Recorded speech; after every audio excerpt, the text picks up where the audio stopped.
Assalamualaikum warahmatullahi wabarakatuh. Ketemu lagi dengan saya Derianto di Unsia, tentu saja di mata kuliah Ketentuan Umum dan Tata Cara Perpajakan gitu ya. Untuk di pertemuan hari ini tentu saja akan membahas tentang tugas dan kuis ya. Di tugas dan kuis pertemuan hari ini pertemuan ketujuh ya, seperti itu. Jadi tugas dan kuisnya sebagai berikut ya. Oke, bisa dilihat langsung gitu di samping. Nah, di sini mungkin saya akan menjelaskan dulu mengenai tugas dan kuis.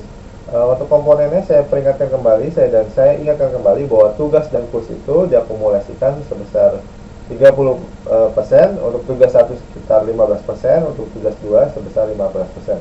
Tolong jangan diremehkan karena emang tugas ini dan kuis ini komponennya itu cukup besar, jadi saya berharap kalian terus menjawab soal-soal, terus mengerjakan soal dan tugas yang telah diberikan ya, karena emang komponen yang besar berikut ya akan mempengaruhi nilai kalian ke depannya seperti itu. Jadi mungkin segitu dulu penjelasan dari saya. Kita akan lanjut ke tugas ketujuh, ya maksudnya soal dari tugas ketujuh berikutnya. Nah, di sini soal pertama dari tugas ketujuh yaitu adalah jelaskan apa itu SPT. Kira-kira jawabannya apa nih? Karena mungkin SPT itu kira-kira apa nih, kan SPT adalah sebuah singkatan ya, seperti itu ya, mengenai apa gitu. Jadi tolong dijelaskan apa itu tentang SPT gitu kan ya. Kira-kira jawabannya apakah SPT itu A, B, C, A, mungkin terserah kalian lah. Yang penting penjelasannya itu sesuai dengan konteks dari materi dan sesuai dengan video pembelajaran dan materi yang telah diberikan. Jangan sampai kalian kata-kata SPT ini digabungkan dengan singkatan dari hal-hal yang lain, itu agak berbeda gitu kan. Saya berharap kalian sudah menjawab. Mungkin saya lanjutkan aja. Nah, di sini yang soal kedua di tugas ketujuh ini, jelaskan fungsi dari SPT. Kira-kira fungsi dari SPT itu sendiri apa sih gitu kan. Jadi kira-kira fungsi dari SPT itu apa gitu. Apakah fungsinya sebagai A ataukah B ataukah C atau D gitu kan, maksudnya komponennya gitu, fungsinya lebih ke detailnya atau ke karakteristiknya atau seperti apa gitu kan. Saya kurang tahu juga gitu, tapi karena mungkin kalian sudah menonton gitu kan video pembelajaran, sudah membaca e-booknya, mungkin kalian sudah mengerti mengenai konteks dari soal berikut. Jadi kira-kira apa nih gitu kan, mengenai jawaban dari soal kedua gitu. Jadi apakah benar-benar sesuai dengan konteksnya atau gimana, kalian mungkin sudah paham karena sudah jawab gitu kan. Beberapa yang belum jawab bisa kalian saya peringatkan lagi untuk menonton video pembelajaran, terus bisa juga mereview kembali video-video pembelajaran, bisa membaca e-book yang telah diberikan, bisa juga membaca materi yang telah dikirimkan atau yang sudah diberikan, atau juga bisa membaca buku-buku pedoman yang berhubungan dengan ketentuan umum dan tata cara perpajakan gitu kan. Jadi kira-kira konteksnya seperti itu. Jadi jawabannya seperti apa ya dari soal kedua gitu menurut kalian gitu. Tapi saya harap ada jawaban-jawaban yang istilahnya emang konteksnya itu masukan dari pemikiran kalian dari soal berikutnya. Jadi agak lebih berwarna dari jawaban gitu kan. Ya, kita mungkin tunggu dulu ya. Kita tunggu sekitar 1 menit. Oke ya. Kita 1 menit, kita tunggu karena mungkin jawabannya susah. Nggak mungkin susah juga kan, karena yang udah menonton video pembelajaran pasti udah tahu jawabannya gitu kan. Nggak mungkin susah juga gitu. Oke, saya lanjut aja kali ya. Karena saya yakin udah pada jawab. Next. Nah, di sini apa yang membedakan SPT masa dengan SPT tahunan gitu. Waduh. SPT masa, SPT tahunan, apa yang membedakan? Apakah kata nggak mungkin juga, bisa juga. Tapi aduh, yang mana ya jawabannya ya? Tapi tolong dijelaskan nih. Jadi apa yang membedakan itu? Jadi mungkinkah SPT masa lebih besar? SPT masa itu tergolong lebih simpel sekitar berapa bulan segala macam. Oh, kira-kira gitu. Ataukah SPT tahunan itu tergolong adalah akumulasi dari bisa jadi ya. Oh, saya nggak tahu juga kan gitu kan. Namun jika emang kalian sudah tahu jawabannya, pasti sudah paham nih mengenai jawaban dari soal ketiga ini. Yang penting kalian itu adalah menonton video pembelajaran, membaca e-booknya, terus membaca materi yang telah diberikan, lalu menjawab soal dari tugas dan kuis berikut ya, sesuai dengan materi yang telah diberikan. Karena emang seluruh soal itu biasanya jawabannya udah pasti ada di e-book gitu kan, atau di materi yang telah diberikan, nggak mungkin nggak ada gitu. Jadi saya yakin udah pada jawab gitu. Jadi kita mungkin langsung aja ke next, ke berikut ya.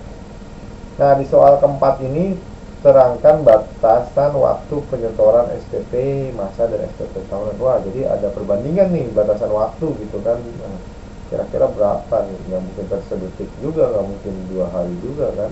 Jadi, jadi kira-kira batasan waktunya gimana nih dari SPT masa dan SPT tahunan? Tolong dijawab gitu kan. Kira-kira jawabannya apakah B, A, B gitu kan. Nah, saya nggak tahu juga. Itu tergantung kalian, tolong dijawab lebih detail gitu. Nah, kira-kira seperti itu. Oke, kita lanjut aja. Nah, di berikutnya mengenai kuis ketujuh ya. Berarti kalau dengar kata-kata kuis berarti ada pilihan ganda atau multiple choice gitu kan.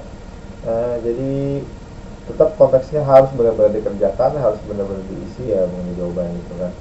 Jadi kita lanjut aja kalau kita next gitu kan. Nah, di kuis ketujuh di soal pertama di sini, sebagai sarana untuk melaporkan dan mempertanggungjawabkan perhitungan jumlah pajak yang sebenarnya terutang dan untuk melaporkan tentang pembayaran atau pelunasan pajak yang telah dilaksanakan sendiri dan atau melalui pemotongan atau pemungutan pihak lain dalam 1 tahun pajak atau bagian tahun pajak adalah, kira-kira jawabannya yang mana nih?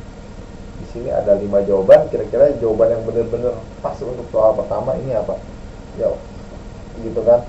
Di sini untuk tolong digarisbawahi untuk pihak lain dalam 1 tahun pajak gitu kan. Kira-kira jawabannya yang mana? Apakah A tujuan SPT, apakah B fungsi dari SPT, ataukah C tujuan dari PPN, ataukah D fungsi pajak, ataukah E bagian PPH gitu. Jadi kira-kira mana nih jawaban yang tepat gitu. Dari soal berikut, apakah D, apakah B, ataukah C, ataukah E, ataukah E. Kira-kira jawabannya yang benar yang mana nih? Saya juga kurang tahu juga ya. Mungkin kalian yang sudah menonton video pembelajaran, sudah mereview video pembelajaran, sudah membaca e-book gitu kan, sudah membaca materi, pasti sudah paham mengenai jawaban berikut. Ya mungkin beberapa dari kalian sudah menjawab, jadi langsung saya next saja. Nah, untuk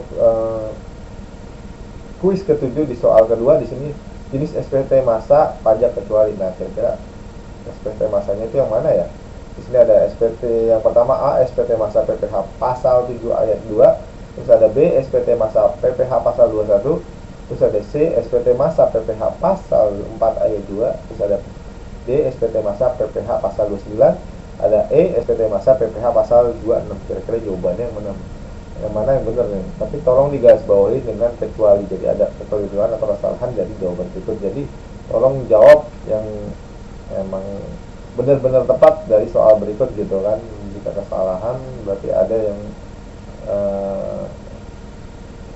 maksudnya digarisbawahi gitu ya, maksudnya yang harus benar-benar lah gitu. Namanya juga soal berarti ada konteksnya harus digarisbawahi di sini kecuali gitu. Jadi yang mana nih jawabannya gitu dari jenis SPT masa pajak kecuali gitu kan. Apakah A, B, C, D, atau E gitu. Oke, mungkin beberapa dari kalian sudah pada menjawab langsung atau sudah, wah Pak ini gampang sekali menurut saya Pak, saya langsung jawab dan langsung benar gitu. Oke, mungkin konteksnya terlalu mudah, kita mungkin lanjut saja gitu. Atau mungkin beberapa dari kalian yang, Pak saya belum paham nih mengenai pajak SPT masa, kira-kira apa? Mungkin bisa kalian baca lagi gitu kan e-booknya, atau bisa membaca materi yang saya berikan, bisa juga menonton video pembelajaran atau direview kembali, review ulang video pembelajaran gitu. Oke, mungkin saya lanjut aja. Oke. Nah, di soal ketiga gini, maksudnya di soal ketiga di kuis ke-7 di sini denda administrasi atas SPT masa PPN yang terlambat melaporkan gitu. Wah, berarti ada denda nih atau sifatnya ya namanya punishment ya atau denda ya. Kira-kira apa nih ya, berapa jumlahnya nominalnya? Di sini ada 5 komponen, apakah A 100.000, ataukah B 1 juta rupiah, ataukah C 500.000 rupiah, ataukah D 5 juta rupiah, ataukah E 2 juta 500 rupiah. Kira-kira jawabannya yang mana nih? Apakah C, D, E, B, atau K? Kembali lagi ke A gitu. Saya nggak tahu juga ya, mungkin beberapa kalian sudah pada jawab ya, atau beberapa kalian belum paham atau belum mengerti mengenai, Pak kok belum, saya nggak ngerti nih Pak di soal ketiga di tugas ketujuh gitu. Aduh, agak bingung juga Pak gitu. Mungkin kalian yang bingung gitu belum baca atau belum nonton video pembelajaran gitu. Jadi saya ingatkan kembali untuk menonton kembali video pembelajaran, terus juga mereview kembali video pembelajaran, terus membaca lagi ebook yang sudah berikutnya, maksudnya ebook yang ada, terus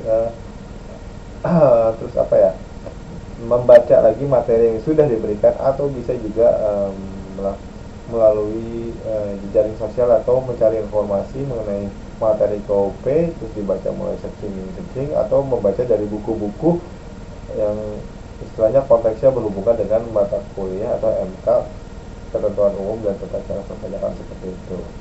Mungkin sudah pada banyak yang menjawab, mungkin kita lanjut aja ya gitu ya. Saya next. Nah, di sini yang keempat ya, yaitu denda administrasi atas SPT tahunan PPh Badan gitu, akibat tidak melaporkan atau terlambat gitu, sebesar berapa gitu. Wah, berarti ada denda lagi nih. Tadi aja soal ketiga mengenai denda, soal keempat mengenai denda lagi. Wah, kira-kira berapa gitu. Di sini ada 5 jawaban ya, tapi tetap hanya satu yang benar-benar tepat dari jawaban tersebut. Apakah A gitu, sebesar 1 juta rupiah, ataukah B 100.000 rupiah, ataukah C 5 juta rupiah, ataukah D 500.000 rupiah, ataukah E 2.500.000 rupiah. Kira-kira jawaban yang benar yang mana nih? Apakah A, C, E, B, ataukah D? Kira-kira jawaban yang mana ya? Nah, mungkin beberapa kalian udah pada jawab nih gitu. Namun untuk beberapa dari kalian yang belum menjawab, pasti belum baca materi yang diberikan atau belum nonton video yang telah dikirimkan. Tolong sekali lagi saya peringatkan kembali untuk menonton video pembelajaran, terus mereview lagi video pembelajaran, terus mendownload gitu kan, mendownload materi yang telah diberikan, terus membaca ebook gitu, atau membaca dari buku-buku gitu kan mengenai tentang KUP itu sendiri, tidak masalah gitu ya. Kira-kira jawabannya yang mana nih? Apakah A, C, atau E, atau B, atau D gitu kan? Nah, saya kurang tahu juga ya. Karena mungkin yang sudah menonton pasti udah tahu nih jawabannya gitu kan ya. Mungkin kita tunggu gitu ya. Mungkin sudah pada jawab kali ya, langsung kita next aja gitu ya. Di soal kelima di sini, wajib pajak yang wajib melapor SPT masa adalah, wah kira-kira mana nih gitu. Apakah A wajib pajak badan, atau B wajib pajak orang pribadi, atau C pemungutan pajak, atau D pemotongan pajak, atau E semua belas. Kira-kira jawaban yang mana nih gitu ya, kira-kira mana ini? Saya kurang tahu juga gitu kan. Mungkin beberapa dari kalian pada bingung atau segala macam. Kalau misalnya bingung, bisa saya ingatkan kembali untuk bisa menonton gitu, terus membaca gitu. Pokoknya konteksnya hanya menonton, membaca, terus mendengarkan, pasti udah paham mengenai jawaban berikut gitu kan. Jadi nggak perlu ini lagi gitu ya gitu kan. Oke, saya berharap kalian sudah menjawab semua. Kita lanjut aja. Nah, mungkin sekian pertemuan kita mengenai materi hari ini, mengenai tugas dan kuis. Saya mungkin mengucapkan terima kasih, dan selebihnya mohon maaf. Wabillahi taufiq wal hidayah. Wassalamualaikum warahmatullahi wabarakatuh.